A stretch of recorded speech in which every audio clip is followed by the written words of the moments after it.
toi. Je suis mariée. Mon cœur déborde de joie. Je suis mariée. Désormais je porte ton nom. Ce qui est à toi est aussi à moi. Je suis mariée.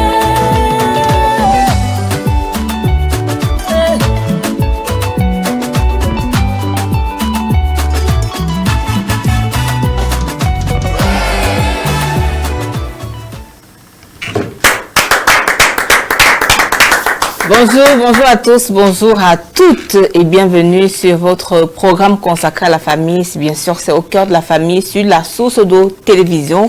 Alors aujourd'hui, nous parlons d'une thématique très importante, actuelle.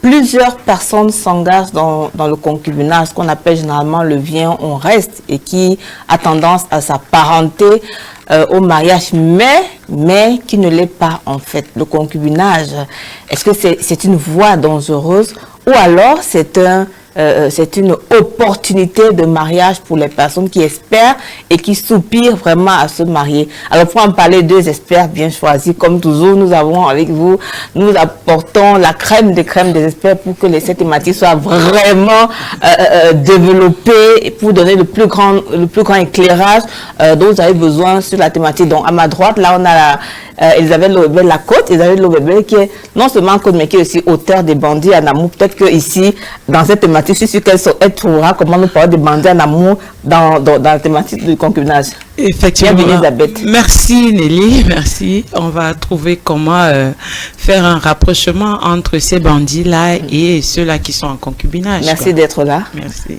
Alors à ma gauche, on est là, notre expert, notre psychothérapeute des couples, Osé Ngamga, qui nous vient encore d'une autre ville. Donc chaque fois qu'il est dans la ville, on ne loupe pas de profiter de sa présence, de son expertise.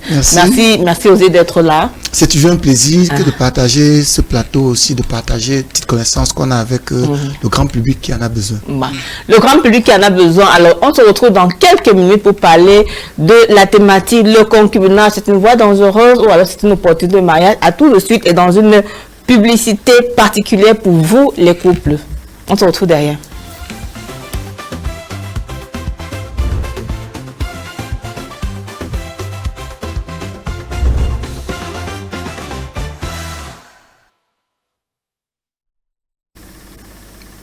Alors, est-ce que le concubinage peut être considéré comme quelque chose de bien?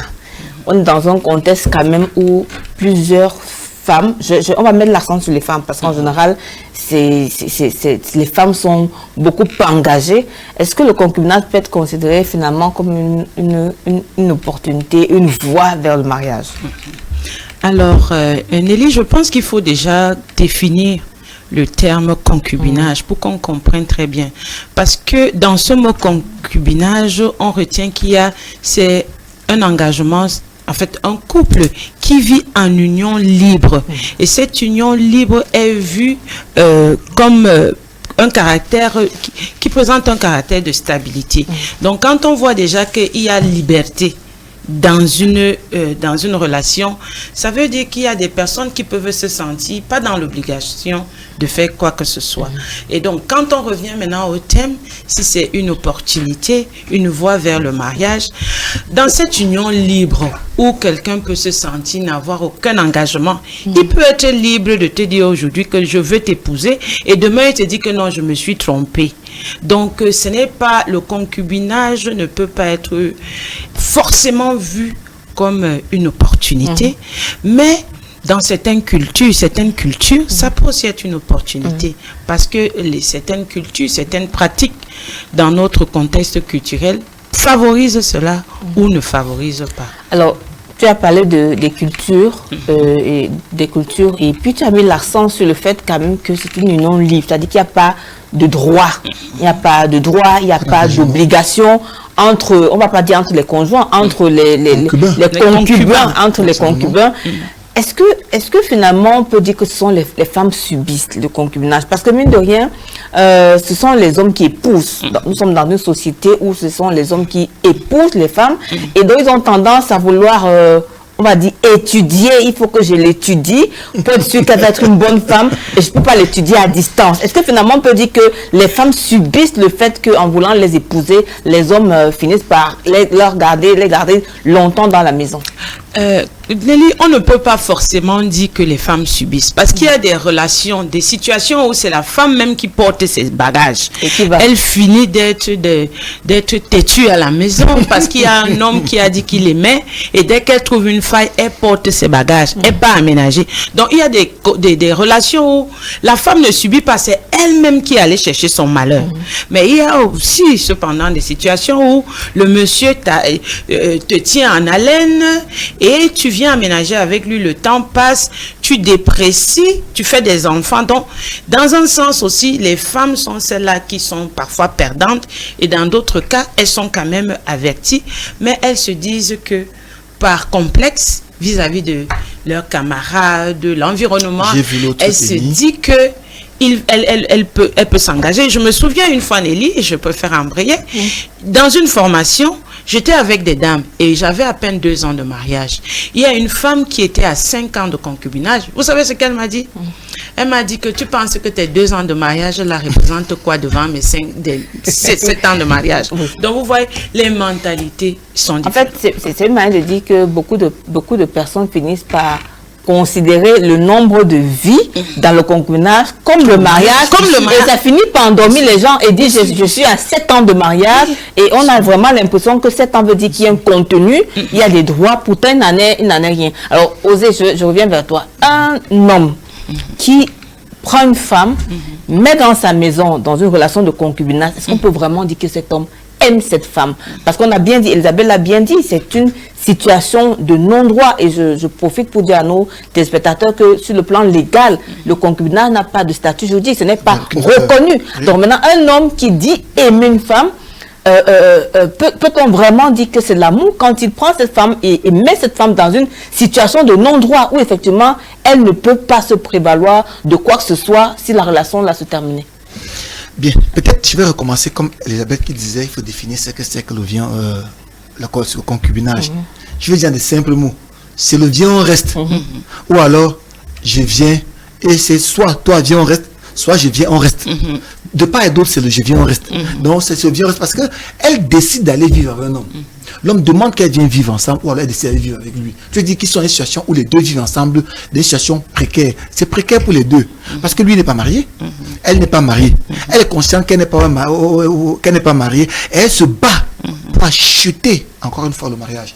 Acheter parce qu'elle fait des efforts pour qu'il l'amène devant le maire. Et parfois dans ce mariage, le sujet n'est même pas sur la table. Parce que quand on pose le sujet, il se fâche, du coup on n'en parle plus, et le dossier est mis comme au congélateur. Mais on vit chaque jour. Et quand il y a le problème dans la famille, parfois il intervient. Je veux aussi rappeler que parfois le concubinage est l'effet de notre société. Elle a commencé à en parler, c'est culturel. C'est qu'il y a des sociétés où, quand je préparais l'émission, je me rendais compte que c'est dans les sociétés bantoues où il y a très peu de concubinage. Mais dans d'autres régions, le concubinage est normal, que ce soit dans le Sahel, ce concubinage fait partie des situations normales. Donc, chez nous, il y a des cultures aussi, je vis à Tchang, quand le toqué, après le toqué, l'homme rentre avec la femme. C'est-à-dire que la famille de l'homme trouve que c'est normal de rentrer, la famille trouve que c'est normal. J'ai travaillé un couple où l'homme était Tchang, la femme n'était pas Tchang, elle était Badjoun. Après le toqué, ils ne comprenaient pas comment la famille de la femme peut estimer qu'ils n'ont rien fait, ils n'ont pas encore commencé. Pourtant, chez eux, quand ils ont fait le toqué, tout est prêt pour le mariage. Donc, il y a ce poids culturel qui fait en sorte qu'on peut s'engager dans le concubinage. Maintenant, un homme qui dit à une femme de venir rester, est-ce qu'il perd son temps? C'est ça la question. Est-ce qu'il aime cette femme? Est-ce qu'il aime cette femme? Oui. Mais attends, accepter de vivre avec une femme, pour eux, c'est une preuve d'amour. Je dis pour eux parce que je crois que les deux se mettent, parce qu'il y a quelque chose. On ne voit pas qu'une fière, on dit que viens, on reste. Non, il y a quelque chose quand même qu'on a tissé, qu'on a bâti, qu'on a commencé à concocter, et que le fait d'habiter ensemble n'est qu'une suite de quelque chose qui a commencé. Donc je pense que pour eux, ils sont dans une situation où ils s'aiment. Et ça dépend encore du contexte, sous quelle prison on les regarde. Eux, dans l'esprit, même l'homme, parfois, il le veut exprès. Le seul danger qu'il y a, c'est que on a pris une fille, on est allé avec un garçon, on n'a pas d'engagement. C'est-à-dire que le vieux, il n'y a pas d'engagement. Les petites difficultés qui arrivent, Au lieu de s'appuyer sur l'engagement pour rester, on s'appuie, comme on n'a rien, ça devient précaire. Mais j'ai envie de dire que, aussi bien, c'est difficile pour la jeune fille qui souffre le plus en général, parce que l'on peut dire pas, il prend une autre femme. Mais c'est difficile pour un homme recommencer, c'est pas facile. On n'a pas l'impression que pour une femme se recommencer est facile. Même un homme, un certain âge recommencer n'est pas aisé. Un homme à 40 ans à qui on dit qu'il faut trouver une femme, c'est compliqué. J'étais au mariage d'un ami qui s'est marié, sa femme était décédée. Et quand on dit que c'est un, on dit que à quel âge il se marie? On dit qu'il s'est marié. Ah d'accord. Parce qu'on d'accord, il faisait quoi depuis? On dit mais comment non, depuis 40 ans il n'est pas encore marié? Quand non, il se remarie, on dit ah d'accord, je comprends mieux. Parce que même sur le plan de la société n'admet pas un homme qui a un certain âge n'est pas marié. Donc le vieux reste n'est pas difficile seulement pour la femme, c'est difficile même pour l'homme. Mais je pense que, est-ce que c'est vraiment, c'est pas si pour répondre à cette question, mais je pense qu'il y a quand même quelque chose qui les unit pour qu'ils se mettent ensemble. Il y a quelque chose. Mais est-ce que ça perdure? Comment faire pour perdurer? Ça, c'est une autre question. Mais quand on... Oui, Elisabeth. Oui, moi, je pourrais ajouter que pour des personnes sérieuses, le concubinage peut être comme une forme de raccourci si ces personnes ne sont pas prêtes financièrement devant les exigences familiales. Oui, d'où ma question, Rosée, je reviens, d'où ma question. Est-ce que finalement, on ne peut pas voir que dans ce concubinage, il y a une fuite des responsabilités? Parce que le mariage est lourd de sens. C'est une alliance, on en a parlé déjà dans plusieurs thématiques, c'est une alliance. Et donc, il y a des implications d'abord sur le plan spirituel, il y a des implications sur le plan financier. C'est-à-dire que le mariage, il y a l'organisation, il y a la dot à payer, et puis on commence à attendre que le beau-fils doit faire ci, doit faire ça. Est-ce qu'il n'y a pas aussi un raccourci en disant je profite d'elle sans avoir une pression financière parce que personne ne va me revendiquer quoi que ce soit, de tous les moments, on n'est pas encore marié. Non, on fuit le poids lourd là. Je ne crois pas que c'est je profite d'elle. Parce que quand un homme vient de... Non, c'est entre guillemets. Oui, je comprends, je viens. Quand un homme vient de une femme avec qui il a fait les enfants, parfois c'est plus cher. Parce qu'on estime que c'est un bananier qui a déjà des rejetons. Donc c'est plus cher. La dot est un peu élevée dans cette société. Bon, mais je crois que la dynamique, ce n'est pas fuir le poids, mais parfois c'est la peur de ce qu'il y a devant assumer. Et parfois, aujourd'hui, on n'encourage même pas les familles. Les familles vous disent que ok, vous aimez, ça va, allez-y. Allez d'abord, vivez votre vie. C'est pas que votre poids, c'est que la société elle-même, est-ce qu'elle n'encourage pas cette situation précaire dans laquelle les jeunes s'engagent aujourd'hui? La société même encourage, que ce soit les familles, que ce soit le contexte, ou même les deux familles, on sait que pour aller doter une femme, il faut avoir des millions. Donc du coup, qu'est-ce qu'on fait? On commence à faire le vieux, on reste. Et c'était on dit que pour se marier, il faut faire d'abord l'enfant. Donc du coup, on a fait l'enfant, qu'est-ce qu'il y a lieu de faire? Pour ne pas avoir 10 enfants avec 10 pères différents, on a parlé sur un thème. Je peux m'accrocher sur celui qui est père de mon enfant. On continue avec les enfants en priant que demain après-demain, qu'il me prenne à la maison. Donc c'est la société, c'est parfois le contexte qui pousse les gens à cette situation-là. Je ne suis pas. Mais c'est aussi ça une des raisons. Mais il ne doit pas montrer que ceux qui s'engagent sont conscients que c'est compliqué. Parce qu'elle parlait d'une femme qui a 7 ans. Est-ce qu'on peut dire, j'ai fait mes notes de prix de concubinage? C'est pas possible. Ça veut dire que les gens pensent que cette situation les conforte. Et comme elle dit, ça crée des jalousies. Cette dame, je ne connais pas le contexte, mais écoutez les propos tels qu'elle le dit, veut dire qu'elle est jalouse de l'autre qui est marié. Veut dire que c'est en fait, ça veut dire qu'elle sait très bien qu'il y a une différence entre les deux. Mais parce que ça vaut vécu. Et c'est ça qu'on dit le succès public. Publiquement, elle va le dire, mon sujet c'est un mariage, je connais le mariage plus que toi, ainsi de suite. Mais qu'elle va trouver dans sa maison seule, elle sera là. Est-ce qu'on peut dire, là je vous la pose à deux, est-ce qu'on peut dire que, mais moi je vais me concentrer sur les femmes. On reviendra de temps en temps sur les hommes, mais parce que nous sommes d'accord sur le fait que au final, même quand la relation s'arrête de concubinage et qu'on a des enfants, beaucoup de femmes sont... Même après la mort, elles paient le prix plus que l'homme. Vraiment, elles paient le prix plus que l'homme. Est-ce que les femmes réalisent vraiment que c'est quelque chose qui peut être vraiment dangereux dans la suite? Parce qu'au début, on est content de savoir qu'on dort avec un homme à côté de soi, on peut l'appeler chérie, comme les autres, on peut l'appeler chérie, il y a un événement dans la famille, on part, on dit ma belle-fille, on dit ma fille, on dit ça. Vraiment, on te traite souvent comme la belle-fille, c'est-à-dire vraiment un statut de fête de mariage. Est-ce qu'elle réalise qu'il y a un revers là? Il y a un revers, surtout lorsque on sait que ça peut ne pas aboutir au mariage. Donc, ce que moi je pourrais dire par rapport à cela, Nelly, c'est que la femme doit d'abord connaître qui elle est, sa valeur. Pourquoi est-ce que celle-là, on la dote, on l'épouse et moi on ne m'épouse pas. Parce que tel que tu te présentes, c'est comme ça qu'on te prend.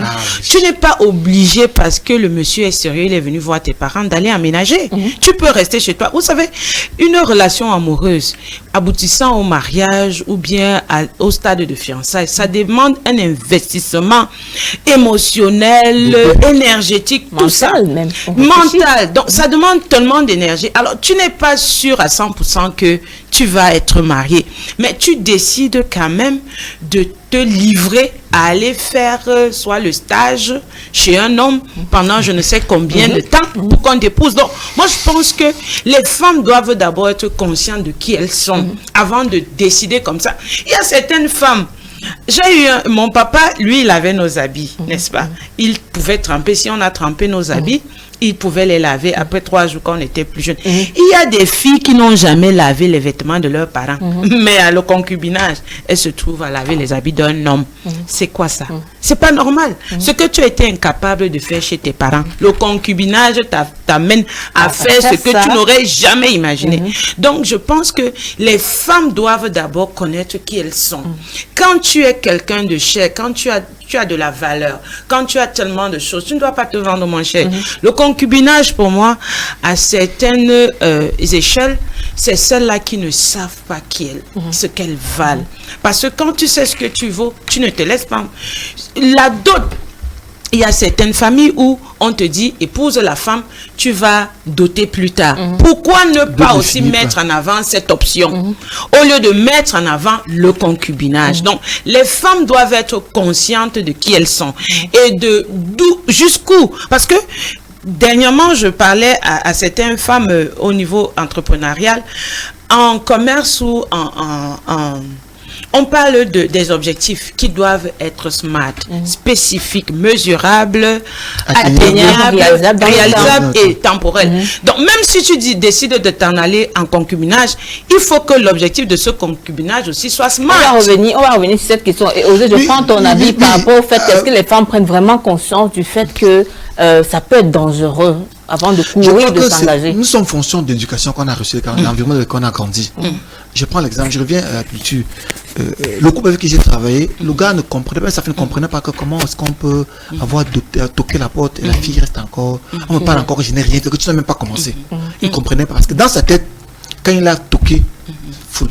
Le reste c'est plus tard, ça peut se gérer parce que c'est comme ça dans son contexte. Et moi je pense que beaucoup de jeunes filles aujourd'hui sont dans la concurrence, une genre de concurrence malsaine. Je veux aussi qu'on m'appelle. Je veux aussi être. L'autre dit souvent que même s'il ne m'a pas épousé, il s'occupe de moi. Non, voilà. Pour les maîtresses, il s'occupe de moi.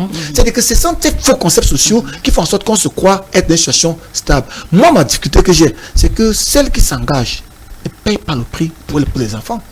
Quand vous êtes simplement en concubinage, s'il arrive qu'il décède, et qui sont propriétaires de ses biens, ce sont ses parents, ses frères. Les enfants ne viennent peut-être prendre, mais elle n'est pas usufruitière parce qu'elle n'est même pas connue. Elle n'est pas mariée. Elle n'est même pas connue. La mère encore peut être usufruitière. Je ne suis pas sûr que la concubine est usufruitière.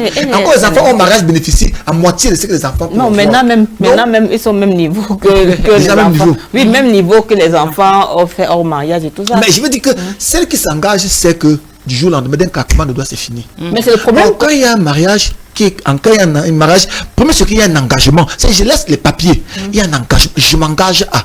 Autant il te fait la pression pour de venir habiter avec lui. Autant il fait de lui demander, allons me faire un papier. Même simple papier, ça avant plusieurs personnes. J'ai vu un mariage, j'avais 5 personnes. 5 personnes. Les 2 témoins, les 2 mariés, une seule personne venue accompagner parce que je te fais le papier avant elle était enceinte. On ne voulait pas qu'elle accouche étant avec l'enfant rempli le lac avec des choses. C'est pour dire que ça n'engage. Moi je pense que on ne mesure pas seulement l'impact. Nous sommes sous les pressions sociales et on s'engage. Et puis c'est lié un peu aussi au fait de gérer le présent. C'est-à-dire que à l'instant, là, j'ai besoin de me sentir dans une maison et on ne sait pas ce qui va se passer après. Je préfère d'abord gérer le présent. Non, on ne sait pas. On pense nous-mêmes. Je vais dire une chose, vraiment vous aidant. Parfois les femmes font le film dans la tête sans mettre l'homme à l'intérieur. C'est-à-dire qu'elle a vu, il a dit une chose, elle a analysé, elle a interprété, elle a conclu, elle a décidé sur la conclusion qu'elle a fait seule. Il n'est pas dedans. Je pense aussi que parfois, elles ne sont pas conscientes. Je suis d'accord pour Elles ne sont pas conscientes. Elles ne mesurent pas l'ampleur. Elles ne mesurent pas l'ampleur. C'est Elles ne pourquoi mesurent pas l'ampleur. beaucoup se lancent dans ce genre de relation. Vous voyez, l'histoire que j'ai racontée tout à l'heure, nous étions dans un groupe aussi avec beaucoup de femmes. Pendant que celle-là me disait que elle a 7 ans de mariage qui ne valent, mais 7 ans de concubinage et mes 2 ans. Il y a une autre avec qui moi j'ai fait première, elle était à son 2e mariage légal. Alors je leur ai dit, celle-là, on l'épouse, on ne la fait pas. Donc, oui, on ne la teste pas. Elle était à son 2e mariage. Donc, pour revenir sur le fait que c'est chacun qui connaît la valeur qu'il se donne. Si tu te vends moins cher, on va te vendre là que non.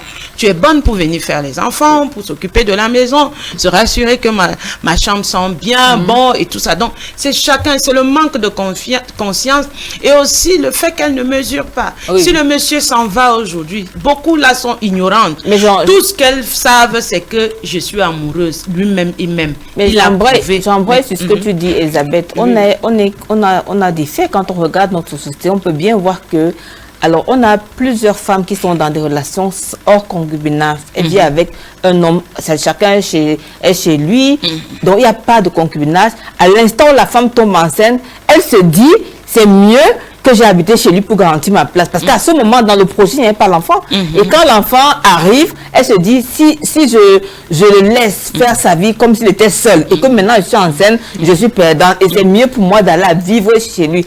Est-ce que le fait d'être enceinte et de partir, de s'engager dans le concubinage, garantit que cet homme va t'épouser à la fin? Ce que je peux dire, n'est-ce pas, Nelly, c'est qu'il y a des personnes qui sont bien. Il y a des personnes qui te feront du bien sans attendre que tu leur retournes ce bien. Et c'est pareil même dans les relations amoureuses. Il y a ces personnes qui se rendent compte que il y a cette erreur de parcours, il faut qu'on arrange les choses. Mais si tu tombes sur un bandit en amour, tu n'auras que tes yeux pour toi. Des bandits. Mais tu vois, quand tu dis bandit en amour, tu vois, là, on a l'impression que la responsabilité vient chez l'homme. Mais là, je parle du fait que c'est la femme qui se bat maintenant pour aller dans la relation. C'est-à-dire que l'homme ne dit pas, maintenant que tu es enceinte, viens pour qu'on encadre notre enfant. Oui, mais elle fait une proposition, il ne refuse pas qu'elle vienne. Mais c'est elle qui fait la proposition. Oui, dans une relation, tout le monde doit faire la proposition, aussi bien l'homme que la femme. Mais pourquoi quand elle décide de venir, il ne dit pas que non, je veux pas? Mais pourquoi, Elisabeth, elle fait la proposition justement à cause de la grossesse? Parce qu'elle aurait pu venir. Non, mais elle fait la proposition avant. Vous ne savez pas ce que les hormones de grossesse peuvent procurer chez la femme. Peut-être que maintenant elle a besoin de plus de chaleur. Mais le temps que ça revient. Elle se dit que non, mais j'ai besoin, si je suis le matin, j'ai faim et tout, il sera là au moins et je peux aller. Mais finalement, on n'arrive pas dans la situation. Non, mais j'ai une proposition à ce qu'elle dit là. Parce que, est-ce que vous êtes 2 femmes, je suis un homme, vous croyez vraiment que la grossesse n'est pas souvent voulue?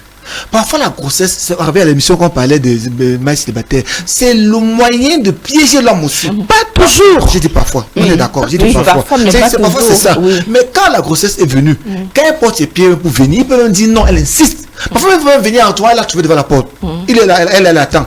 Ou bien comme elle vient de temps en temps, elle commence à déménager petit à petit. Ça c'est une bandite elle-même. Non, je veux dire que parfois c'est que le processus de déménagement est subtil. C'est possible. Mais la question est de savoir... Ma question est de savoir, est-ce qu'elle ne veut pas utiliser que l'enfant soit voulu ou non? Parce qu'une femme peut être enceinte et rester chez elle. Est-ce que l'enfant ne devient pas un prétexte de pression? C'est un moyen de pression. Pourquoi je dis c'est un moyen de pression? Parce que c'est pour ça que j'ai pris l'aspect qu'elle peut me vouloir pour prendre la pression. Quand ça peut être que c'est venu involontairement, c'est un moyen de pression. Mais moi je pense qu'une femme qui sait ce qu'elle veut, qui sait où elle va, se donne les moyens d'y arriver. Ça veut dire que si elle va dire à cet homme-là qu'il est bien, que si tu veux m'épouser, que tu suis au carnaval normal. Et je reviens à au principe de chasteté. On a parlé sur cette émission. Pourquoi est-ce qu'un homme commence à te faire la cour, excuse l'expression, tu vas te livrer? S'il tient à toi, qu'il fasse ce qu'il faut pour t'avoir. Je suis jamais allé dans un supermarché pour prendre quelque chose que je veux manger, j'ai goûté avant qu'on m'a servi. Non, j'ai pris, je suis allé payer au comptoir, je suis même sorti de la boutique, le vigile a me couché avant que je me suis permis de manger. Parce que sinon, on peut m'arrêter pour vol. C'est clair. Mais nous laissons parce que nous pensons qu'on veut trouver un moyen de...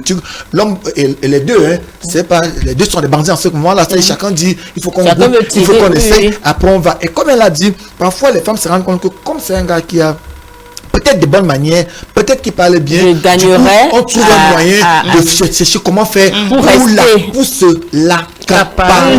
Pour cimenter la place, comme on dit souvent. On cimente une place qui n'est pas cimentable. Parce que tu es en train d'aller t'installer dans une zone d'un homme ou d'un claquement de doigts, tu pars dehors. C'est pas que c'est ciment fait.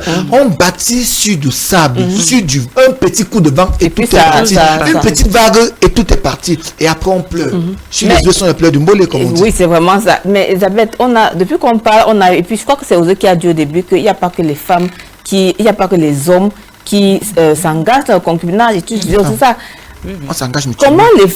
Comment on peut comprendre qu'une femme qui n'a pas de pression, on va dire, qui n'a pas un problème du genre, je suis enceinte, j'ai peur de finir ma vie seule avec ce bébé, j'ai peur que mon fils n'ait pas de père. Comment on peut comprendre qu'une femme qui soit normalement constituée, qui n'a pas un problème particulier, soit celle qui choisissent de demander le concubinage?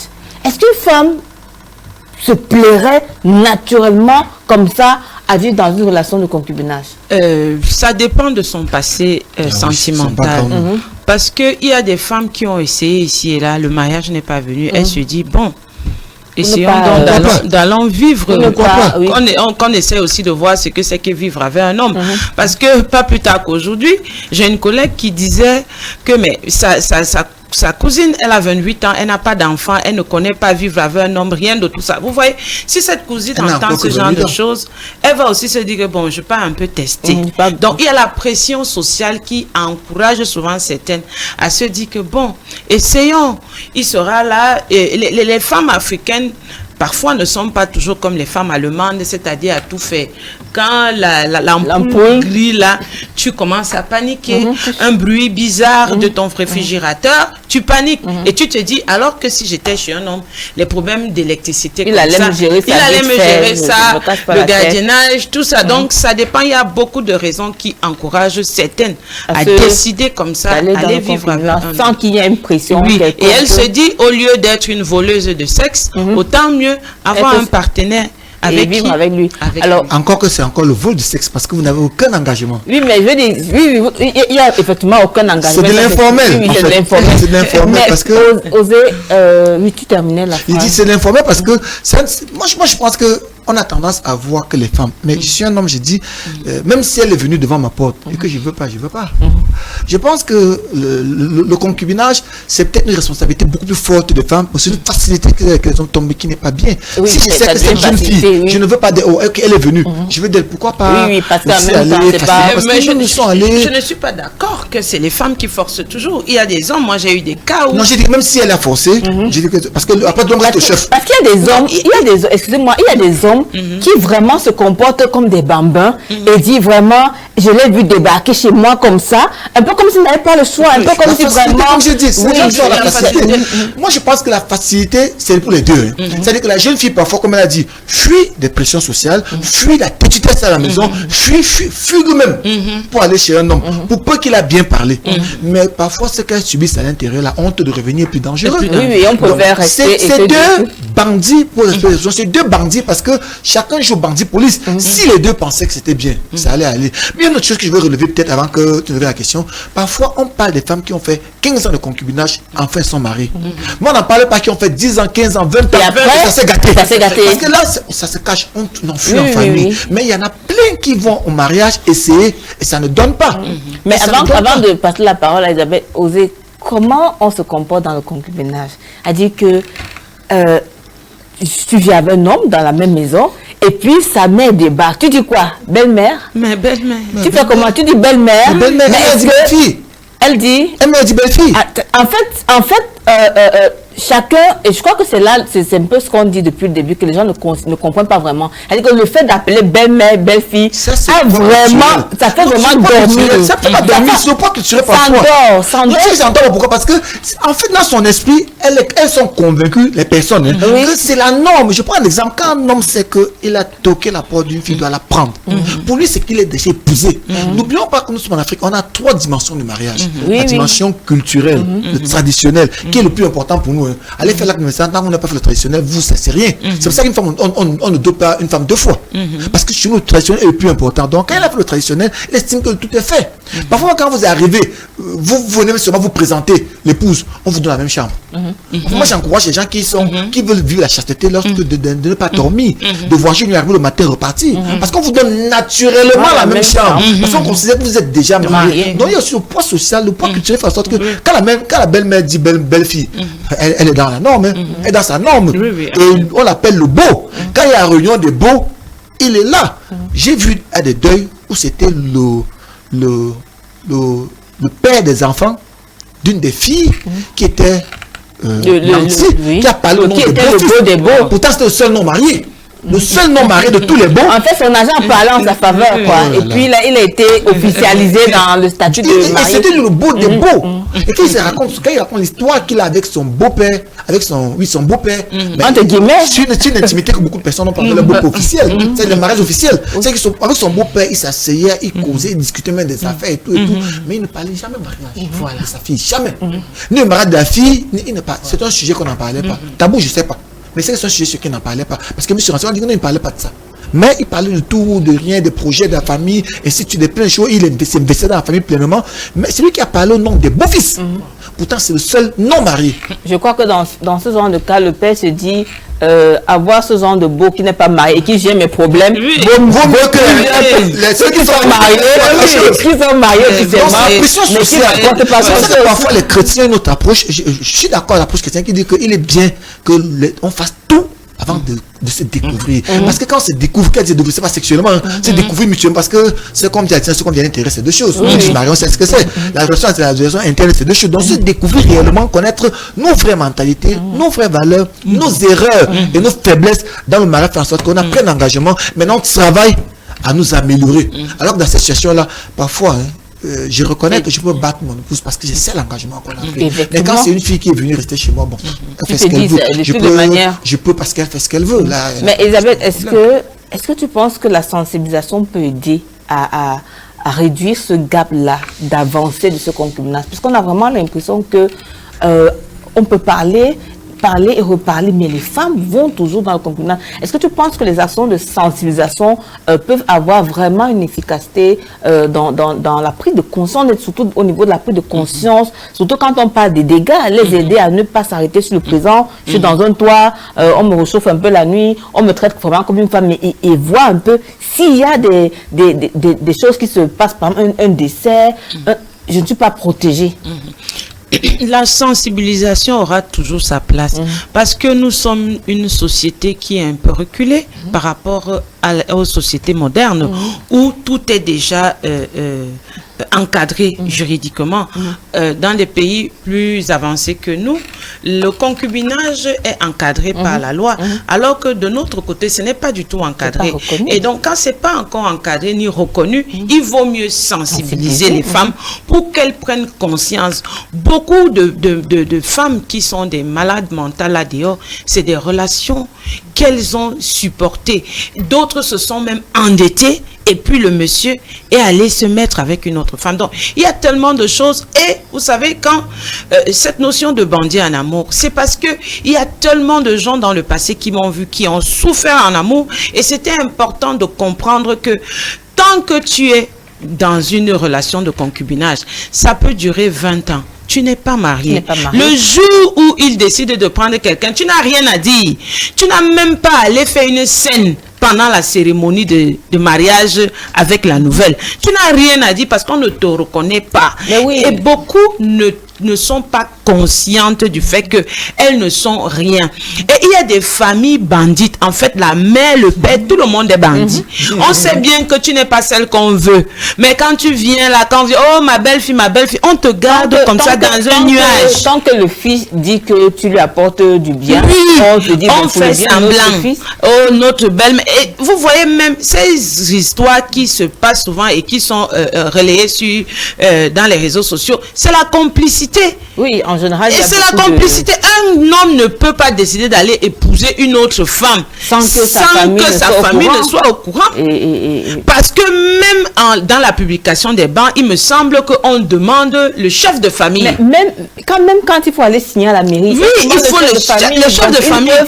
Donc ils ne peuvent pas dire que le seul chef de famille ne peut pas dire qu'avec 10 ans de concubinage, il n'était pas au courant que son fils entretenait une autre femme. Et puis moi, je connais une histoire d'une dame qui, après effectivement un peu plus de 10 ans de mariage, elle était chez elle et puis dans une relation de concubinage. Et quand elle apprend que son mari se marie. Donc quand elle débarque à la mairie et on arrive au niveau de l'opposition, opposition, monsieur le maire, opposition, oui c'est mon mari, monsieur le maire dit l'acte, non c'est qu'on a tel nombre d'enfants, acte de mariage, on ne peut pas opposition en brandissant un argument de genre ça fait 10 ans qu'on est marié, parce que 10 ans de vie commune ce n'est rien, il n'y a pas un encadrement juridique dans vos 10 ans. Donc pour dire vraiment que il faut vraiment que les gens soient informés, quitte à ce que étant informés, les femmes décident de ne pas suivre ça. Et vraiment, là, on est libre, c'est-à-dire du genre, on est libre de dire que j'ai choisi de vivre ça. Pourquoi ne pas revoir aussi la loi par rapport à ça? La loi, je crois que c'est un manque d'information parce que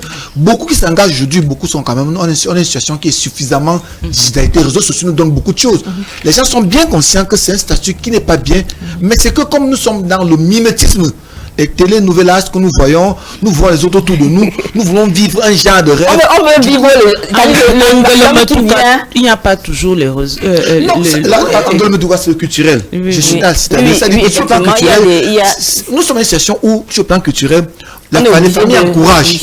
Les familles encouragent les gens d'aller vivre comme ça, on est d'accord. Mais je dis en ville, pour ceux qui ont même un degré d'éducation un peu élevé, nous sommes plus innubilés par les réseaux sociaux parce qu'on voit encore même que nous sommes un pays où quels sont les modèles qui nous sont présentés aujourd'hui. Même les stars que nous voyons, beaucoup d'influenceurs, de coachs que nous voyons dehors, sont dans des dynamiques où les gens sont dans le devient resté et encore que celles qui sont dans le concubinage, ce n'est pas toujours que des femmes illettrées. Non, du tout. Des femmes même qui travaillent, on a des femmes qui ont un emploi, donc qui peuvent vraiment se louer un appartement. On a des femmes qui ont un niveau intellectuel assez élevé, donc pour dire j'ai de l'argent, je n'ai pas avec qui manger. Voilà, je n'ai pas avec qui manger mon argent. Donc s'il accepte, ça va vous souvenir des gigolos. Tu cherches quelqu'un avec qui tu vas vivre parce que, comme on dit, je ne veux plus dormir. Il faut se dire aussi les vérités. Celui qui a l'argent et celui qui n'a pas l'argent sont différents. Pourquoi? Une femme qui a l'argent et qui décide de prendre quelqu'un et de mettre sur son lit, c'est parce qu'elle-même, elle a mûrement réfléchi. Elle sait ce qu'elle a derrière cette relation. Elle n'est pas dans une situation de faiblesse matérielle qui la pousse à se livrer. Oui. Donc, elle aussi, elle se dit qu'avec tout cet argent-là, j'ai aussi besoin que le côté sexuel soit actif. Alors que celle-là qui est démunie, elle a tellement à perdre. Il te fait 4 enfants.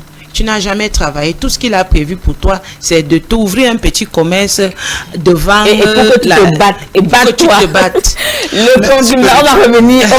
Le concubinage, le raccourci dangereux aux opportunités. Vous êtes bien sur la source de télévision. L'émission, c'est Au cœur de la famille. Nous revenons pour la suite des échanges, le temps d'écouter notre docteur qui nous envoie des capsules. Et après, le programme de bootcamp des couples. À tout à l'heure. Il n'y a plus le direct, hein.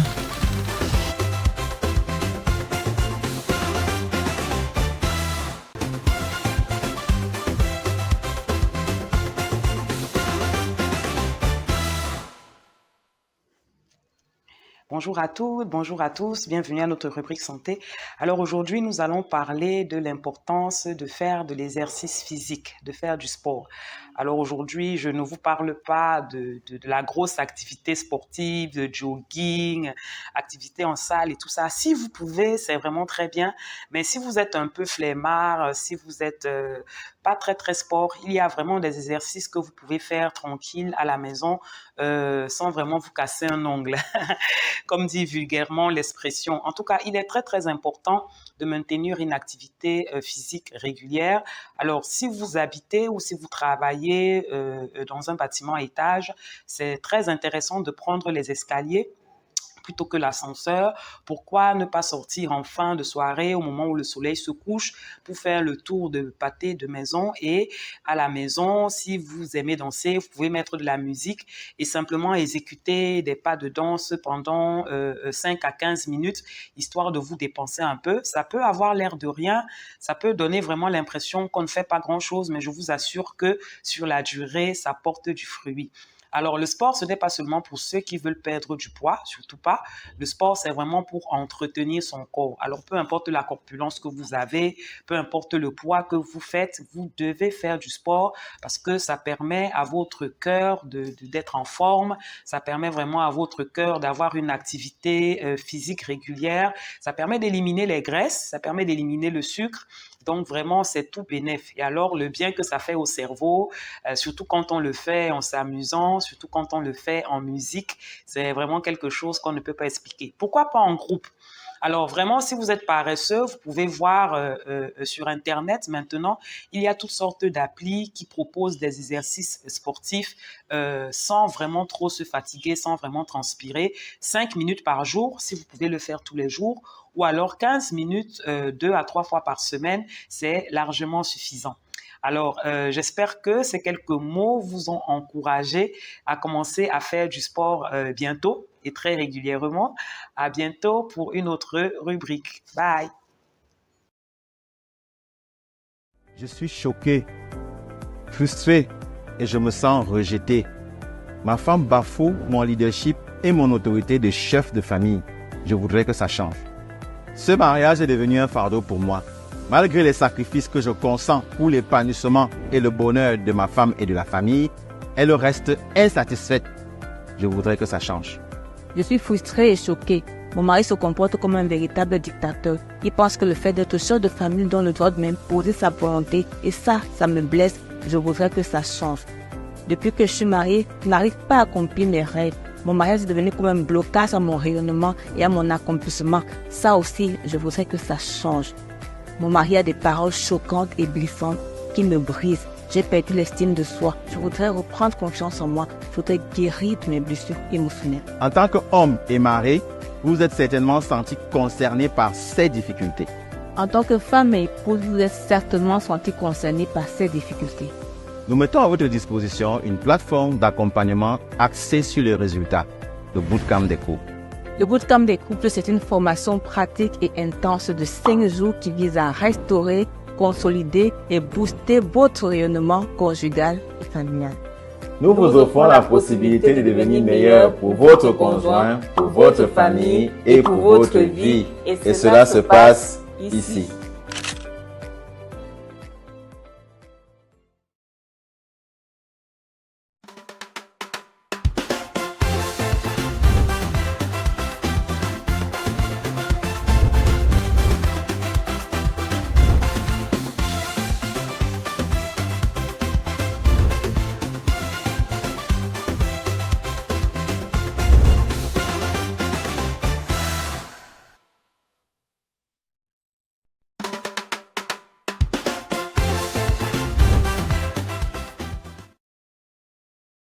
Alors, si vous nous rejoignez à l'instant, vous êtes bien sur la Source d'eau télévision, c'est votre émission au cœur de la famille.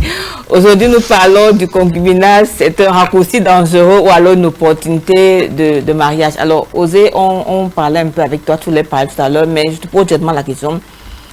Qu'est-ce qui peut expliquer le fait que les familles encouragent le concubinage? Parce que les familles encouragent le concubinage comme étant une mauvaise chose. C'est ça la dynamique. Parce que j'ai dit tout à l'heure que c'est un phénomène culturel. Il y a dans les familles où on estime que dès qu'on a toqué la porte, dès qu'on a doté une femme, on peut prendre la femme. Les familles estiment aussi que, ok, vraiment, ne dépensez pas beaucoup pour faire tout ce que les Blancs nous ont amené là, aller à la mairie, aller faire l'église, faites à vivre votre vie et ça passe. Il y a des sociétés au Cameroun où lorsqu'un gars dit qu'il va aller épouser, on lui demande mais est-ce qu'il est fou? J'ai un ami qui est du Bamboutos, quand il a décidé qu'il va épouser sa femme, mais on lui a dit que mais tu es fou, est-ce que tu as besoin de tout ça? Voilà tes frères, tes soeurs qui sont avec les enfants, ils n'ont même pas fait l'acte. Tu veux montrer que tu es plus sérieux, que tu es plus chrétien, que tous sont chrétiens, tous sont à l'église. Donc c'est un phénomène culturel qui fait en sorte que quand les familles le font, j'avais dit que c'est peut-être de bonne foi. Mais comme j'ai dit toujours, la bonne foi ou la bonne intention ne font pas la bonne action. Il est question que les gens se rendent compte que nous sommes dans une situation qui est précaire. Pour revenir à ce que je disais tout à l'heure, dans d'autres pays, il y a des gens qui ont des pactes, le pacte civil, les gens sont conjoints de fait, de conjoint, et ça vous donne des droits pratiquement similaires aux autres. Mais ici, c'est une situation tellement précaire que j'ai dit aux gens, autant que faire c'est peu. Si un gars vous aime, il tient à vous, qu'il aille devant le maire. On n'est pas obligé de faire des cérémonies pompeuse parce que notre obstacle c'est que la femme veut comme son ami se marier avec une robe blanche d'un genre, c'est marié par le congrès, elle aussi elle veut ce genre de mariage. On peut se marier sans rien, on fait 10 ans de mariage au palais des sports si on veut, au moins on va à Dubaï fêter ces 10 ans de mariage, mais au moins on a les moyens, il faut faire la politique des moyens. Parfois c'est des ambitions, des désirs qui font en sorte que les gens sont dans le vieux reste. Parce qu'il va te dire, ok, moi je veux un mariage sobre. Non, moi je veux un mariage sobre. Moi je veux aller. Moi je veux, ok, attendons que j'ai les moyens là pour pouvoir t'épouser. En attendant, qu'est-ce qu'on fait? On vit, on est dans une situation précaire. Oui, là tu parles de ça, mais Elisabeth, si on va sur le postulat selon lequel on trouve des gens dans le concubinage, en général, quand on court des gens, on trouve des gens qui sont dans le concubinage déjà. On ne va pas dire à une femme qui est dans le concubinage, sors. Alors, quelle pourrait être, est-ce que, je préfère dire, est-ce qu'il y aurait un délai raisonnable qu'on peut conseiller à une femme dans le concubinage? Lui dire, par exemple, tu t'es engagé, mais donne à ton mari un certain temps, et après ce temps, s'il n'a pas officialisé les choses, tu devrais penser à partir. Pour ne pas rester dans une situation incertaine, de manière sans délai. Oui, le concubinage met en relation deux personnes. Vous pouvez avoir votre délai. Lui n'a pas ce délai-là. Et c'est pourquoi il faut être éduqué. La femme doit savoir ce qu'elle veut. Et comme généralement, c'est elles qui sont les plus perdantes, elles doivent faire très attention. C'est l'occasion déjà de saluer la mémoire de Madame Foning, parce qu'elle avait organisé, je crois que c'est la première mère qui a commencé à organiser les mariages collectifs. Donc voilà, c'est parce qu'elle-même, elle se souciait de la situation de certaines femmes dans les mariages. Alors, elle a ce souci. Est-ce que ces femmes même se soucient de leur situation? Il serait donc important d'avoir une conversation avec votre homme et vous donnez une période. Le problème, c'est que quand on a fait 15 ans de concubinage, on se dit qu'on a droit à une fête pompeuse. Et on se dit que non, continuons d'épargner. Et quand ce jeune homme rencontre une jeune fille qui, elle veut seulement la bague au doigt, elle ne veut pas la grande fête, elle veut seulement la bague, il va. Donc, les femmes doivent d'abord être conscientes que c'est elles qui proposent le temps à l'homme. Parce que si tu proposes le temps et il n'adhère pas, tu vas courir, ça sera comme si tu cours dans un sac. Donc, elles doivent être, premièrement, celles qui initient, bien qu'étant dans cette relation pendant autant d'années. Elles ne doivent pas penser que comme elles sont là, c'est fini. Il y a des femmes qui refont leur vie avec 5 enfants. Moi, j'ai des ménagères que j'ai envoyées en mariage avec 5 enfants. Donc, parfois, elles sont dans ces relations et se disent que quel est l'homme qui peut encore m'accepter? Je suis déjà fini. Non, on n'est pas fini. Tout se passe dans la tête. C'est pour... je dis moi, à la question de savoir, est-ce qu'il y a un délai? Moi, je pense que le délai devait... Je dis pas est-ce qu'il y a un délai. Est-ce qu'on pourrait conseiller à une personne un délai raisonnable? Un délai raisonnable. La décision raisonnable, ce n'est même pas s'engager. Non, là, je parlais du cas où on trouve. C'est-à-dire qu'une personne vient de trouver... Quand on est à l'intérieur, moi, je crois que la meilleure chose, c'est de trouver un moyen pour qu'on avance. Parce que partir, revenir, ça peut dire que vraiment bon débarras. Partir, revenir, ça Ça dit c'est que, si elle dit on que, revient. ça dit qu'elle donne un délai. Elle dit que je suis. Sinon, elle je dit que pars. je donne 6 mois. Si après 6 mois, il n'y a rien, je pars. Ça peut être un bon débarras. Parce Oui, que, en fait, en moment donné, on a appris à se lasser. Quand on parle des phases du mariage, il y a la phase de romance. Après, une phase de difficulté, de conflit. C'est dans cette difficulté, dans cette phase-là que tu t'engages. Vraiment, bon débarras. J'attendais que vraiment. Je sais pas comment te dire. Je sais jamais pas comment te dire. Donc, du coup, tu me et je pense que si une dame est dans cette dynamique, c'est dans la phase de romance qu'elle peut encore essayer de dire un mot, ça passe. Parce que dans la romance, on est encore dans les nuages, on rêve encore tous les deux. Dans la fougue encore là, ça passe. Mais quand on est dans une phase qui est une phase de conflit, c'est compliqué parce qu'en ce moment, ce sera vraiment bon débarras. Et c'est pour ça qu'on peut voir une femme qui, avec un homme à la maison, il se marie ailleurs. Parce que la phase de difficulté est arrivée, ce n'est pas fini. Et je pense que on dit que les femmes sont plus vulnérables. Je suis d'accord parce que une femme qui s'engage dans le concubinage doit s'arranger pour que les situations marchent. Parce que c'est une situation précaire. Ouais. Il dit stop, c'est stop. C'est toi qui Il va sors. aller trouver C'est une toi qui- pem dehors pour se remarier. Oui. Une peigna. Elles sont nombreuses qui n'attendent que ça. Qui n'attendent que Le ça. doit devenir une situation où on a l'impression que se marier, c'est réussir la vie. C'est pour ça qu'une dame même qui a un pouvoir, qui a d'autres responsabilités, qui a tout, mais qui n'est pas marié, on va dire que tu es tout, mais tu es pas célibataire. marié, oui. Même la ménagère à la maison va lui rappeler que tu es là, tu n'es pas marié. C'est-à-dire que socialement, c'est une situation qui est compliquée. Je pense que c'est ça qui fait la première question. Donc, je pense que, comme j'ai dit au début, avant la pause, il faut avoir des objectifs, même quand on va en concubinage. Bien sûr, Il bien faut sûr. pas aller étant avec les yeux fermés. Bien sûr. Tu pars, tu fais les enfants. Tu passes ton temps à faire le petit commerce, les yaourts. Ce n'est que les yaourts. Tu fabriques ça. Tu n'as pas d'objectif. Les ministères de conditions de la femme lancent des formations pour que les femmes aussi revoient leur statut sur le plan professionnel. Tu n'adhères pas, tu n'es dans aucune association, tu es seulement focalisé sur ton homme. Donc, avant de s'engager dans le concubinage, il faut que la femme ait un objectif. Je vais faire combien d'années là-bas? Il faut toujours avoir le plan A, le plan B. Si ça ne marche pas, je vais de tout mon cœur. Mais si après 1 an, 2 ans et tout. Donc, il faut réfléchir en allant s'engager parce que, comme on a dit au tout début, il faut être conscient que comme tu parles là, il n'y a rien. Il ne te doit rien. Donc, s'il décide même qu'il prend une autre femme, tu n'as rien à dire. Parce que c'est une union libre où chacun est libre.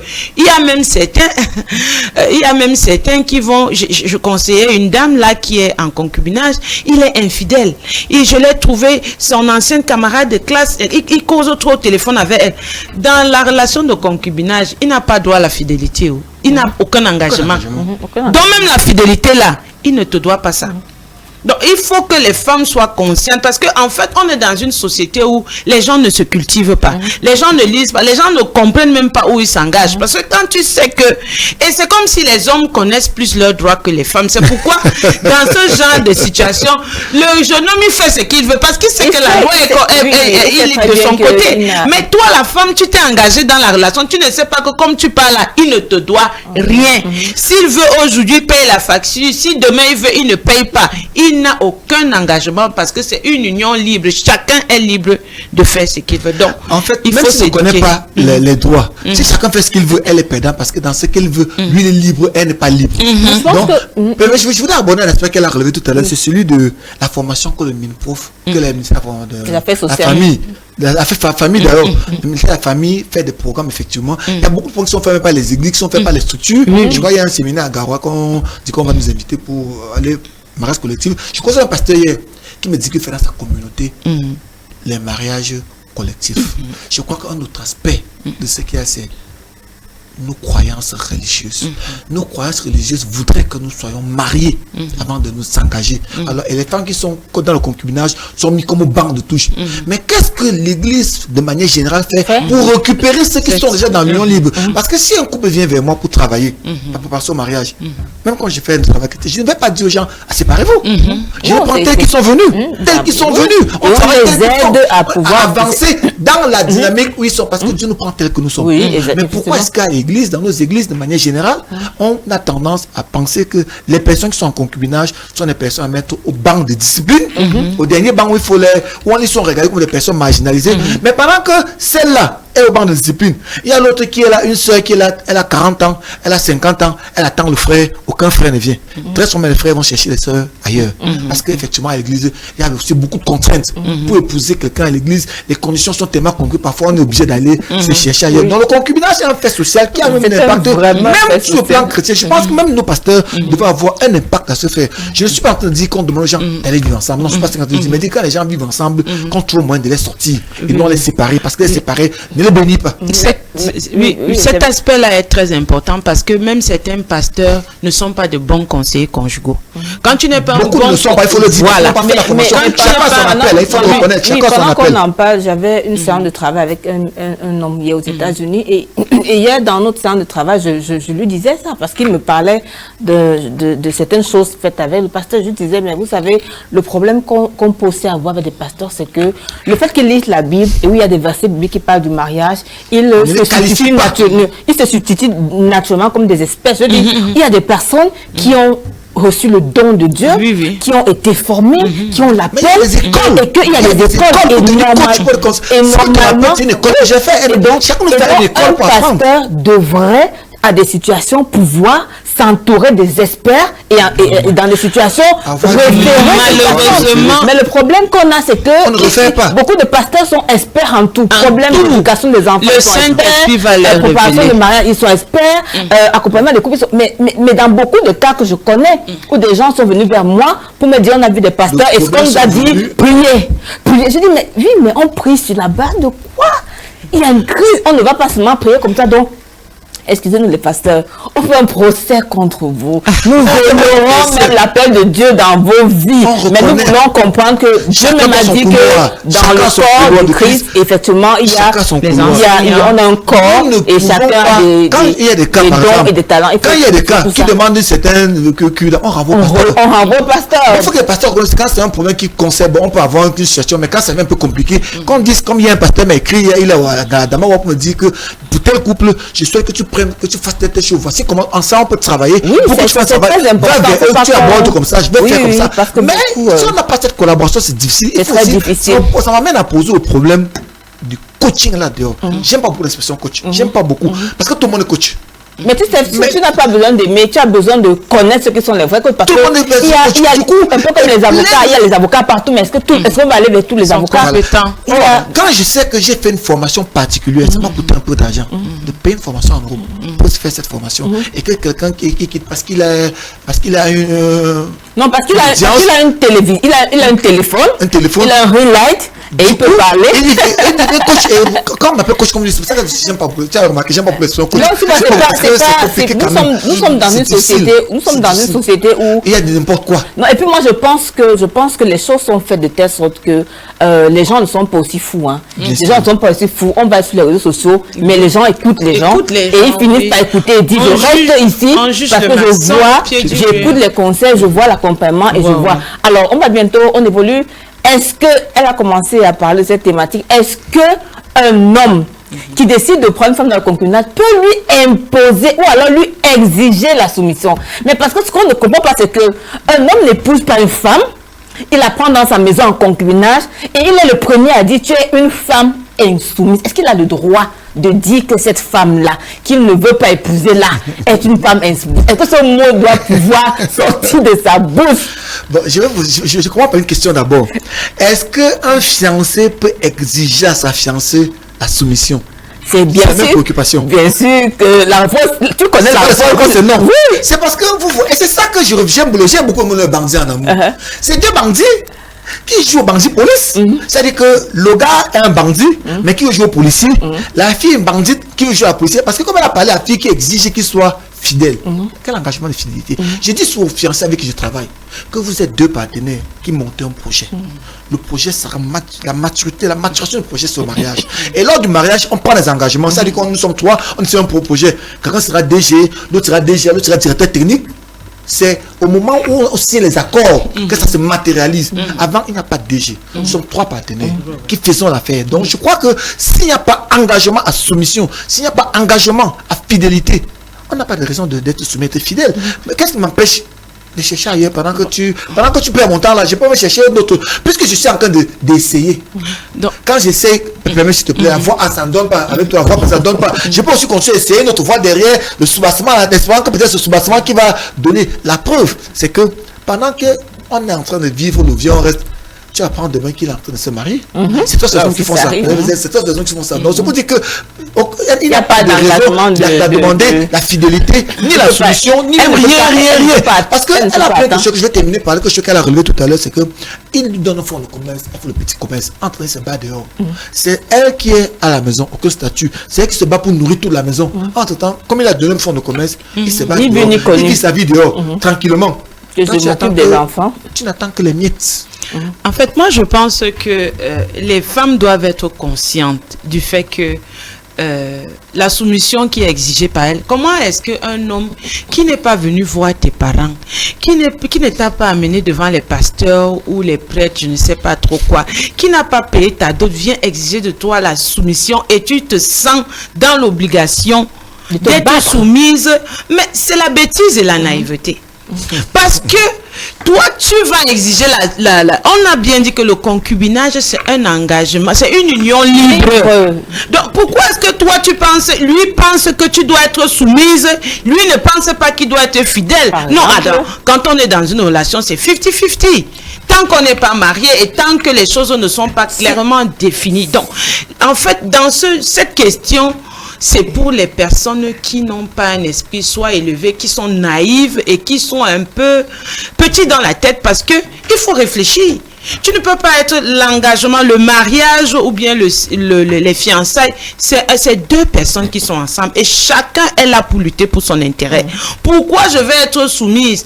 Cette soumission amène les filles à faire les stages dans les familles. Oui, bien sûr. Tu pars préparer dans un village, ton village peut-être c'est ici à quelques kilomètres. Tu traverses les villes, les fleuves parce qu'il y a l'oncle qui est mort. Tu te retrouves là. Il faut démontrer que non, mais il faut aller 2-3 jours avant pour faire le choc massif, il faut bien se dire. Voilà. Mais ce point que nous abordons est intéressant à plusieurs niveaux. Parce que ça démontre aussi quand même que on peut se poser notre question. Pourquoi une femme dans le concubinage attendrait que le mari rationne? Parce que finalement,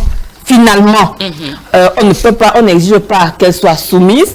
Elle-même n'exige pas la soumission. Pourquoi elle attend que le mari donne l'argent de poche? Pourquoi elle attendrait que le mari rationne? Si finalement nous sommes dans une situation de non-droit. Si les femmes réfléchissaient comme ça, elles ne s'aventureraient pas. Ouais, c'est parce que elles n'y pensent pas qu'elles y plongent facilement. Parce que quand tu as conscience que ce n'est pas, c'est un engagement libre. Il ne me doit pas fidélité, il ne me doit pas ration. Aucun homme dans une relation ne voudrait ne pas être le coq, c'est-à-dire le lion. Alors si tu es dans cette relation amoureuse et il veut être le lion et tu lui dis que mais voici ce qu'il faut pour que tu sois le lion, mais le gars va t'épouser. Mais aussi, il va aller chercher une autre fille. Le prix à payer, c'est assez compliqué parce que quand une femme, quand un couple, tu vas dire ça comme ça, sont engagés, le vieux reste. Vraiment, je pense que c'est une situation dans laquelle, autant que faire se peut, comme je dis, c'est éviter. Parce que quand on est là-dedans, les répercussions sont multiples. Elle va dire, je ne veux pas l'honorer, le valoriser à ce niveau qui ne monte pas sur les grands chevaux parce qu'effectivement, il faut qu'il fasse ce qu'il faut. Elle va dire, ok, dehors, c'est qui est dehors se bat pour se plier en fait. Si la chambre, elle se plie beaucoup plus qu'il ne faut. Du coup, le point se pose même dans les couples. C'est-à-dire, par exemple, dans les couples où des gens sont dans une situation où la femme ne fait pas ce qu'il faut parce qu'elle estime qu'il ne faut pas trop le mettre qu'il se croit qu'il se prenne pour ce qu'il n'est pas. Ça cause problème. Qu'en est-il donc de ceux qui sont en situation bien reste qui est précaire? Moi j'ai compris chose dans le bien reste que quoi qu'il arrive, nous sommes en situation, je peux prendre l'impression de deux bandits qui n'avons aucun avenir et nous espérons. Mais je vais revenir à ce qu'elle a dit. Parfois les femmes sont dans une dynamique où elles se disent je veux faire ce qu'il faut pour qu'il m'épouse. Donc ça vient comme un moyen de forcing. Et ça souvent, ça finit toujours mal. Et parfois, ça n'aboutit pas. Ce n'est pas ce que tu veux. Dans tes calculs dans ta tête, il n'a pas le même calcul que C'est toi. parce que Il n'a pas le même calcul que toi. Et nous sommes des amis où très souvent, il faut le savoir. Qu'est-ce qui se passe, c'est que, comme j'ai dit, j'ai dit ça sur mon époux m'arrête de lui dire ça. C'est-à-dire que tu prends une situation, tu analyses, tu interprètes, tu conclus. Tu prends ta décision, pas sur la situation, mais sur la conclusion. Parfois, vous n'êtes pas ensemble. Vous n'êtes pas ensemble. Vous n'êtes pas ensemble. C'est-à-dire que tu as avancé, il est resté sur le fait. Toi, tu as fait, tu as décidé seul dans ton film où il n'est pas là. Et à la fin, tu attends que ta conclusion, il soit en phase avec toi. Non, ça marche. certaines femmes ne réalisent pas que quand un homme t'aime, tu n'as pas besoin de prouver quoi que ce soit. Ouais, c'est Il y ça. a Ce des n'est pas un femmes amour qu'on qui doit n'ont pas démontrer. fréquenté, qui n'ont pas qui ne Qui sont n'ont pas même pas de raffinées, qui travail. n'ont rien. Et Mais on les épouse. épouse. Toi, pourquoi on ne t'épouse pas? Pourquoi Est-ce tu que dois démontrer? Pourquoi tu dois démontrer? Pourquoi tu dois démontrer? L'amour, là, quand un homme t'aime, il t'aime. Le problème, c'est que certaines femmes n'acceptent pas que le type là, il n'est pas fait pour moi. Quand un homme t'aime, Il t'aime. il t'épouse, il n'essaye pas de te tester, de t'évaluer. Alors nous terminons sur ça pour passer à notre rubrique sur la confidence. sur le On va sauté. encore écouter des cas qui nous ont été posés, recueillir l'avis de nos experts sur le plateau. La confidence.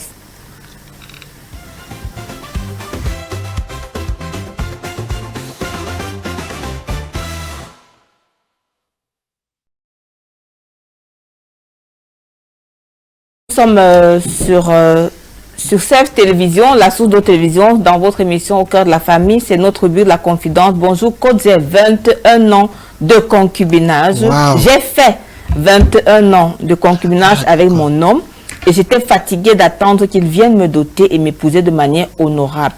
Seulement depuis 1 an que je suis partie, il n'est jamais revenu vers moi et m'a fait un message pour me dire que c'est mieux qu'on fasse une séparation à l'amiable. Je ne comprends pas son attitude. Est-ce que cet homme avait même l'intention de m'épouser un jour? Est-ce que j'ai bien fait de partir? Est-ce que lui-même ne cherchait pas à se séparer de moi, mais n'avait pas le courage de me le dire? Je suis troublée. Alors, c'est la première fois pour moi d'écouter un concubinage aussi long, en dehors des cas, en dehors de cas culturels où des parents, vraiment, par culture, on sait que c'est pas le mariage. Donc, dès qu'on a fait le toqué ou doté, vous êtes allé. Et c'est fini. Mais j'ai envie de dire que ce mariage-là, encore, quand on a fait le toqué et qu'on a fait, les familles sont constantes. Sur le plan tradition, c'est que vous êtes engagé. Donc, de toute manière, même si quand on dit, si cette dame meurt, on l'enterre chez son mari, parce qu'on considère que son mari, c'est différent de je porte mes bagages, comme elle disait tout à l'heure, je m'en vais chez lui, 21 ans, alors là, c'est... Et écoutez, elle dit encore mon nom. J'ai fait 21 ans, elle dit mon nom. Parce que ça fait 21 ans. Elle est encore dans le mariage. Elle est dans le concubinage, quoi. Non, elle est encore dans le mariage, elle n'est pas de concubinage, puisqu'elle dit mon nom. Elle est dans le mariage. Elle dit, est-ce que j'ai bien fait de partir? Maintenant, elle est en train de regretter d'être partie. Pourtant, le gars a dit que, maman, vraiment, bon débarras. Mais comment qu'est-ce qu'on fait dans ce genre de cas? Mais je crois que il faut qu'elle paye le prix de décision qu'elle a prise. Je suis désolé de dire ça comme ça. Le problème maintenant, c'est que qu'est-ce que moi j'aurais pu faire? C'est que si les deux veulent se remettre ensemble, on peut travailler à construire. Mais s'il a dit je ne veux plus, comment vous pouvez construire les gens qui ne veulent pas? Et c'est ça qui s'est passé. Il a mangé les croquettes, il a mangé, il s'est rassasié, il n'en veut plus. Il va chercher autre chose, vous croyez qu'il va rester comme ça? Non, il va rester comme ça. Il va chercher des arachides. Si il va chercher des arachides, il va manger, il sera fatigué, il va encore dire, bon, je veux mes arachides, je veux maintenant peut-être le caramel, ainsi de suite. Donc ça dépend. Elle s'est laissée manger comme des caramels ou comme des arachides du village. Et il a passé autre chose. Oui, par contre, si elle veut le mariage, si c'est un cas de mariage, ça aurait été autre chose parce qu'il y aurait des engagements. Se séparer aurait été difficile. Oui, non, là, elle a dit qu'elle a fait 21 ans de concubinage. Donc, les familles n'étaient pas engagées.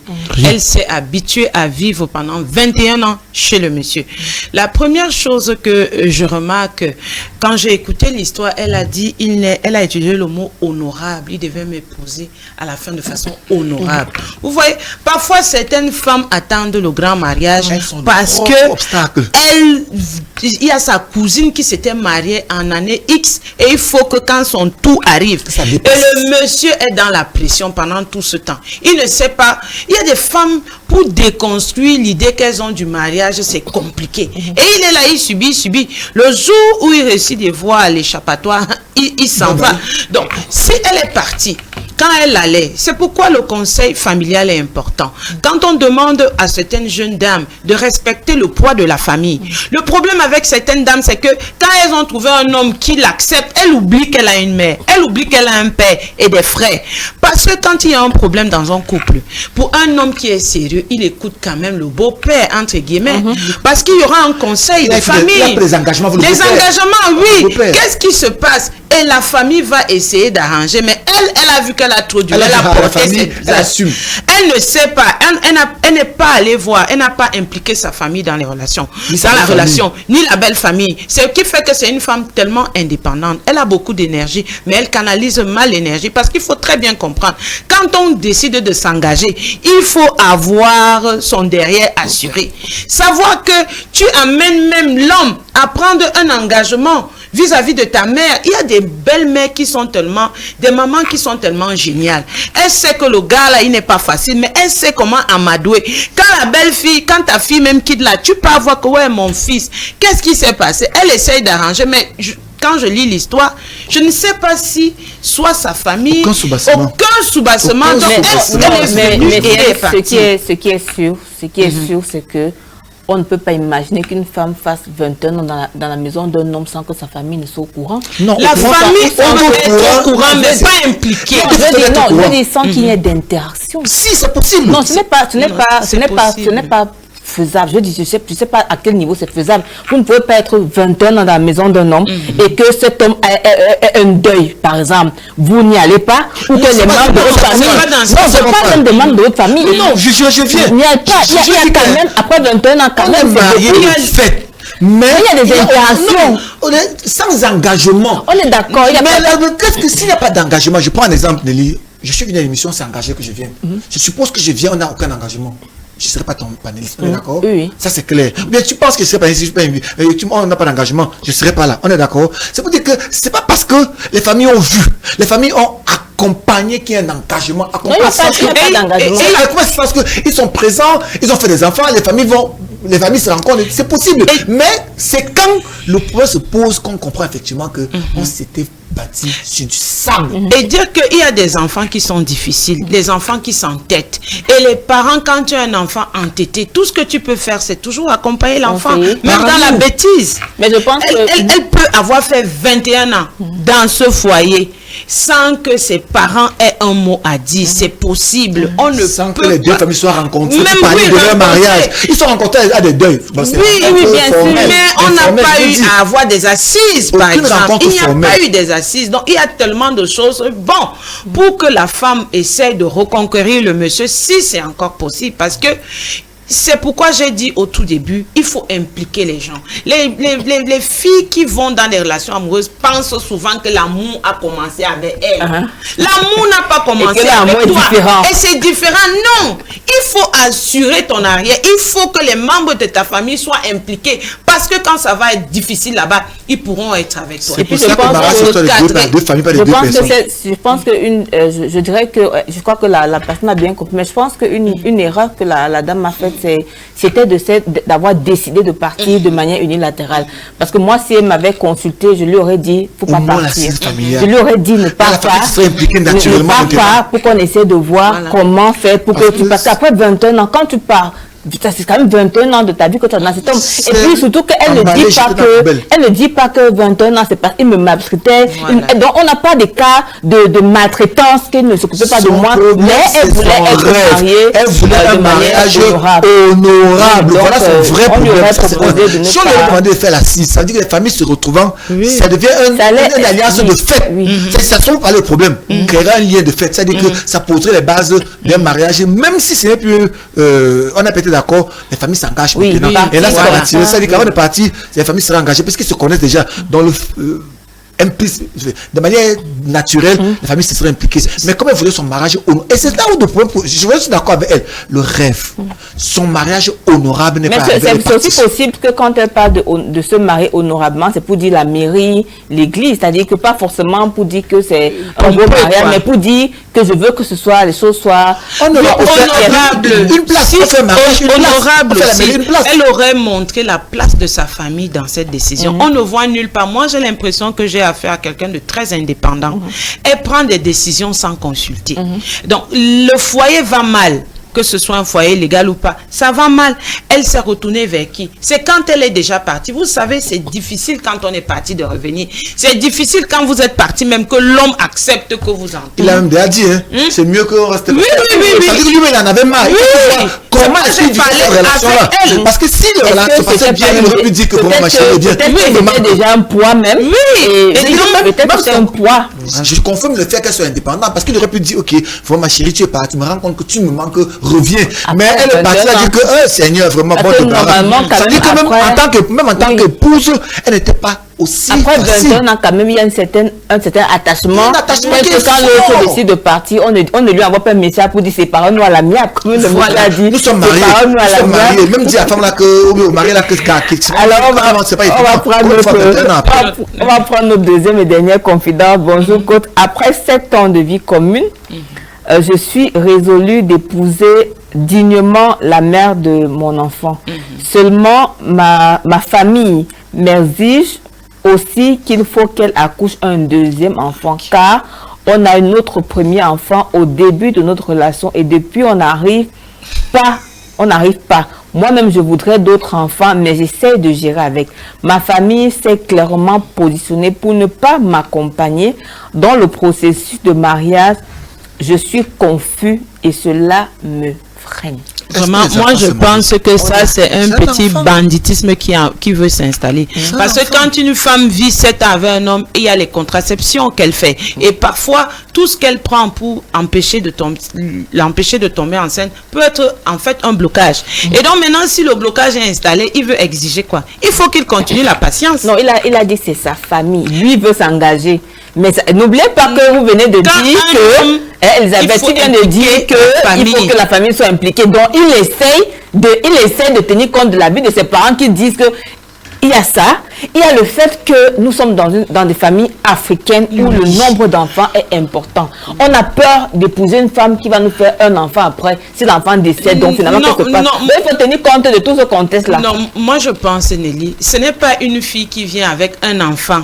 C'est son enfant. C'est l'enfant. Et ils ont eu ensemble. Ils ont vécu ensemble. Elle est féconde. Donc, si à un moment donné, elle n'arrive pas, elle a ce problème de fertilité, ça veut dire qu'elle a eu à prendre beaucoup de contraception. Et même si elle n'a même pas pris, mais elle a déjà fait un enfant. Moi, je pense, tout à l'heure, tu disais que j'ai demandé que les gens impliquent souvent leur famille. Impliquer la famille ne veut pas dire que la famille doit décider. Parce qu'il y a certaines familles qui te dit que on ne veut pas une fille de telle tribu et tout, et la famille commence à mettre des blocages qui pour toi ne sont pas des blocages. C'est toi en tant qu'homme maintenant, l'homme de la vie de la fille, tu te dis que non, je prends les devants parce que là il a toute sa famille qui est derrière lui, il doit pas baisser. C'est une fille aussi qui a sa famille parce qu'il y a le karma. Tu peux pas faire attendre 7 ans une fille aujourd'hui parce que ta famille dit, tu viens dire que non, je veux à cause de ma famille. Non, c'est pas possible. Il doit continuer à avancer dans leur projet de mariage. Il doit pas reculer. Peut-être en un mot, parce que je pense pour ma part que c'est un homme qui parle. Et ça qui m'impressionne, c'est qu'il dit de sa bouche qu'ils ont un enfant. Lui-même, il veut beaucoup d'enfants, mais il ne parvient pas à faire l'enfant. Et sa famille exige. Moi, je pense que de ce côté, je ne peux pas dire qu'il faut tenir compte de ce que la famille existe. Pourquoi? Parce qu'il aime sa fille, ils n'ont pas de problème entre eux. Non. Ils n'ont pas de problème. Voilà. Donc, moi, je m'engage avec cette fille. C'est pas parce qu'elle ne peut pas faire d'enfant que ça veut dire que c'est la limitation. Encore que j'ai dit, hier, j'enseignais encore une parole, je disais, l'enfant est une bénédiction parmi tant de bénédictions. Abraham n'avait pas d'enfant, mais était suffisamment béni. On n'a pas, ce n'est pas. Notre contexte africain voudrait qu'un homme est riche par le nombre d'enfants qu'il a. C'est vrai. Mais si dans ma situation, je ne peux pas avoir, qu'est-ce que je fais? Moi, mon épouse, moi, je voulais plus d'enfants que ce que nous avons. Mais le fait que la façon d'avoir les enfants de césarienne ont limité au nombre qui va en deçà de ce que je voulais. C'est une limite. Est-ce que je vais dire que non, comme je voulais, je vais... Il faut que nous soyons à même d'assumer aussi ce qu'on a. Ce n'est pas qu'ils ont un problème entre eux deux. Ne prenez pas dans leur couple. C'est extérieur. Et ça veut dire qu'il ne faut pas qu'ils se composent comme un enfant. D'accord, on écoute la famille, mais la famille ne décide pas. La famille ne décide pas. Il doit pouvoir se décider et avancer. Dans notre cas, c'est qu'il n'y a pas d'engagement nulle part, même pas les familles. Mais ici, c'est un problème où ils ont un engagement tous les deux. Même les familles sont d'accord. Le seul problème, c'est qu'il faut un autre enfant. Il faut un autre enfant. Ils n'ont pas prendre la fille. Non, ils n'ont pas un problème. Il faut qu'un an. Donc même la famille est d'accord la fille, mais ce problème, c'est l'enfant. Je crois que c'est un problème qui, pour moi, il faut traverser. Mais peut-être ce garçon a besoin qu'on l'accompagne pour qu'il soit... Oui, parce que quand quelqu'un pose ce genre de problème, c'est vrai qu'il a un blocage. Il faut l'aider à faire tomber le blocage pour qu'il puisse avancer. Alors, après notre revue de la confidence, on va avancer. On tire déjà vers la fin de l'émission, mais on va partir à notre dernière rubrique des boîtes. Dernière rubrique des boîtes. À votre avis, c'est la dernière rubrique, une rubrique très intéressante. On revient tout à l'heure pour échanger sur cette rubrique.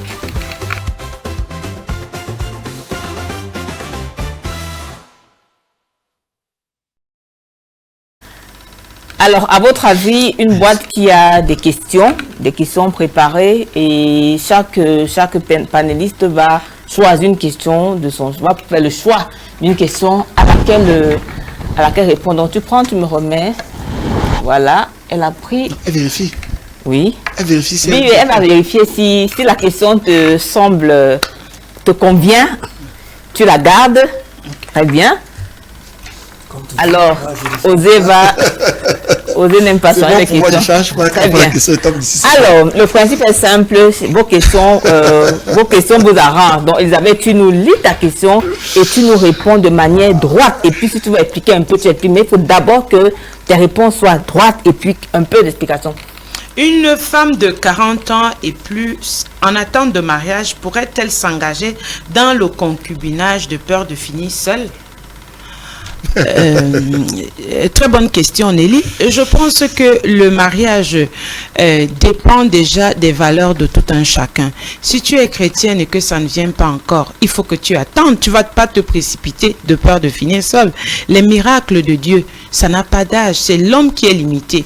Le temps de l'homme est chronométré alors que le temps de Dieu, il est illimité. Alors, mais si tu es quelqu'un qui n'est pas forcément enclin ou ancré dans les saintes écritures, je ne peux non plus dire que parce que tu as 40 ans, tu vas aller t'engager dans une relation parce que tu as peur de finir seul. Tu ne connais pas la personne, tu n'as pas eu le temps d'étudier la personne. Parce que quand on étudie quelqu'un, tous les deux, on a un moment d'échange, on a un moment où on projette l'avenir. Je pense que le concubinage, avec tout ce qu'on s'est dit là, tu ne vas pas juste t'engager comme ça. Cette question-ci, on l'a tellement répondu dans les débats, parce que le concubinage, il faut être conscient des conséquences. Et la femme est généralement perdante. À 40 ans, quand une femme décide de plonger comme ça, elle n'est plus très émotionnellement, elle n'est plus très rationnelle. Ce qui fait que vous voyez ces femmes-là qui vident leur compte en banque pour financer les projets de leur, je ne vais même pas dire fiancé, de leur homme. Elle vide le compte en banque, elle se permet tellement de choses. C'est parce que elle s'en va dans cette relation étant déjà handicapée. Elle est handicapée émotionnellement. Et donc, si c'est la peur qui te fait te plonger dans une relation, tu risques plutôt de ressortir de cette relation avec le cœur brisé. Oui, avec le cœur brisé. Surtout que je pense que c'est surtout qu'il faut ajouter que le célibat n'est pas un endroit, n'est pas épanoui. Parce que parfois, ça donne l'impression que c'est une personne qui est totalement déséquilibrée et qui voit le mariage comme une porte de sortie d'un endroit où elle est déséquilibrée, un endroit où elle est frustrée. Il faut totalement partir. Alors, Osé. Je dis parce que sa question concerne une femme, ma question concerne un homme. Ma question revient au premier cas, tout à l'heure. Un homme devrait-il dédommager une femme en cas de rupture d'un concubinage de longue durée, 21 ans, comme le cas de tout à l'heure. Un homme devrait-il dédommager une femme? Pourquoi dédommager la femme? Est-ce que pendant le mariage, comme on a dit, j'aime l'expression de son livre, ce n'est pas deux bandits. Pourquoi dédommager une femme? Parce qu'elle préparait pour lui? Parce qu'elle faisait quoi? Parce qu'elle avait des rapports sexuels Parce qu'elle faisait quoi d'extraordinaire? Elle est venue, on était dans l'essai. L'essai n'a pas marché. Pourquoi elle ne sait pas aller dédommager ce monsieur parce qu'elle a perdu 21 ans de sa vie, par exemple? J'ai dit, je vous pose une question juste. Parce que pourquoi est-ce que ce homme qui a dédommagé la femme? Comme si ce homme qui exploitait, c'est comme si j'ai pris une orange et j'ai pressé, j'ai jeté. Est-ce que moi, j'étais pas l'orange qu'elle a pressé, elle a jeté, par exemple? Question. C'est-à-dire que c'est une situation où nous ne sommes pas dans la norme, mais on veut normaliser ce qui n'est pas normal. Comme quelqu'un a dit, on a normalisé les cas, on a écarté la norme. C'est-à-dire on a normalisé le vieux, on reste. C'est le vieux, on reste. Et quand c'est vrai, on dit que pas comme tu es venu, c'est tout. Il y a le sac mandio qu'on appelle souvent quoi? Aide-moi à divorcer.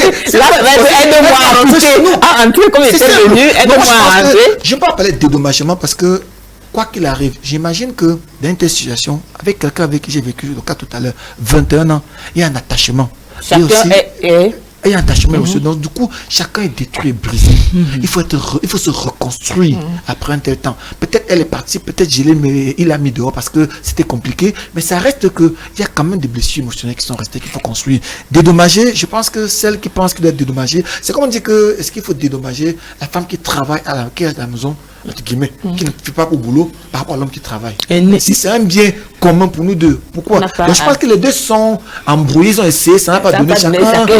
Ses souffrances, ses douleurs, ses peines et aussi ses pleurs. Lily, j'aimerais quand même ajouter que j'apprécie le franc-parler du psychothérapeute parce que les femmes n'ont pas conscience de la façon dont l'homme voit les choses. Les femmes pensent que parce qu'elles se sont gaspillées là, elle a fané et tout le reste, elle doit être dédommagée. C'est pourquoi il faut faire très attention.